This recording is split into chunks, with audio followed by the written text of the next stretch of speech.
You're listening to Binjang 91.5 and you're with Tony Graham here. I'm in Studio 2. And it's time for Tech Talk with Matthew Dickerson. Good morning, Matthew. It sounds like a very flash operation there, Tony, when you've got to label all these studio numbers. Well, it's just another, I guess it's a throw from one studio to another. That's what it's all about. Too for Binjang, which is great to see. Yeah, it's going to help with building our studios and making it even better than what it already is, particularly for our presenters. And it's really important that we look after our volunteers. So that's the reason why we're doing it. Yeah, excellent. Apart from the functionality. Anyway, getting down to business, Matthew. Now, I like the idea of wireless charging. And now, you've been in the game. You'd know all about this, selling all these telephone contraptions. And but why do I have to have my phone sitting on top of a wireless charger? I mean, it defeats the purpose almost, doesn't it? It kind of does, but there's a new charging concept that's being brought out by Xiaomi. It's spelled Xiaomi. They're the third largest phone manufacturer in the world, but not very popular in Australia, so not many people have heard of them. But they've got a concept called My Air charge technology. And so rather than sitting a phone directly onto a wireless charger, they've got the concept of being able to charge a phone from several metres away. And I've heard people talk about it before. You've got Wi-Fi that goes around a large area. Why can't you just have your phone in an area that charges up? And of course, the general answer is that the power in something like Wi-Fi would not be enough to actually put enough charge into a phone. But Xiaomi have worked on this concept where they use what's called beamforming. So they basically concentrate the power. Once they detect a device in an area, in a certain area within a few metres, they'll beamform the power to that device, which will then charge it. It's lower power than you would have with a normal wireless charger. So you're talking about 5 watts of charging.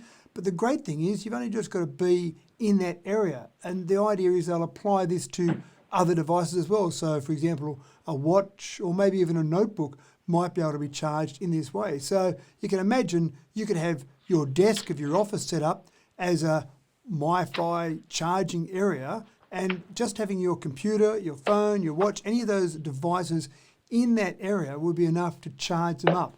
Sounds both unbelievably convenient, but also a little bit scary for people. Yes. Now, I know you're a bit of a spaceman. You know, you've always been interested in spacey things. And I bet you too, Bob, you'd just love to go to space, wouldn't you? It does sound like a pretty cool concept, doesn't it? I do worry about the long-term effects on the human body. They've done some great experiments where they... So maybe not then. Maybe not. I think those astronauts make a huge sacrifice when they do go into space, just with the lower bone density they have, the lower life expectation. Yeah. But it does sound like a pretty cool concept. Of course, I'm not really that interested in going through a training program with NASA and trying to go through that whole process to be an astronaut. But if you've got a spare $71 million, then you can pay to go up and be part of the space station or go onto the International Space Station. So next year, there'll be the first fully private multi-person space station crew that will go up onto the space station. There's 3 individuals that are paying $71 million each. They'll go up on a SpaceX rocket. They've had to go through 15 weeks of training, and of course there will be a real astronaut that'll be leading the mission. It won't just be 3 amateurs there, it'll be a real astronaut leading the mission, and then there'll be 3 amateurs, if you like, on there, and they'll go up the International Space Station.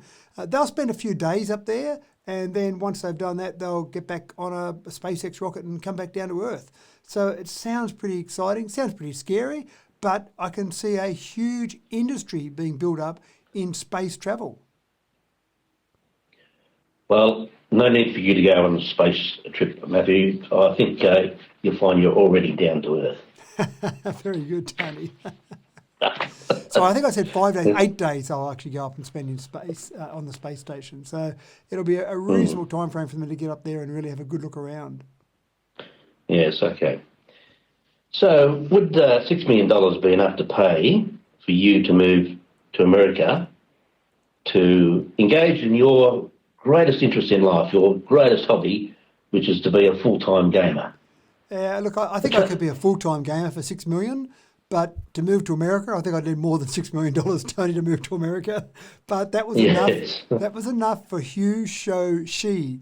And he's a superstar in the gaming world. He's from Taiwan, and he's just been paid $6 million for a 2-year contract to move to America and basically play video games. That's it. League of Legends, it's a huge game across the world. But in the US teams don't do very well in League of Legends. It's mainly the main competitors are from Asia, and the main teams that typically win League of Legends competitions are out of Asia. Now, this is big money we're talking about here, Tony. This is a huge industry in the gaming industry. The fact that they can afford to pay one individual $6 million for 2 years gives you an idea of just how big this is across the world. But again, American teams typically aren't that good.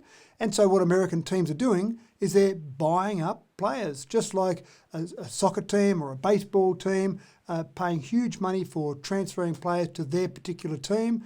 That's what's happening here. So I expect to see in a couple of years' time some of the US teams featuring in at least the finals of these competitions. At the moment, they don't really feature in the finals, but at least feature in the finals. But these gamers, Tony, they're pretty dedicated with it. They'll train up to 18 hours a day. They've often been competing since they were young children. In some places, they've said there wasn't much else to do, so I started playing games and it became my hobby, then my passion, and then took over my entire life.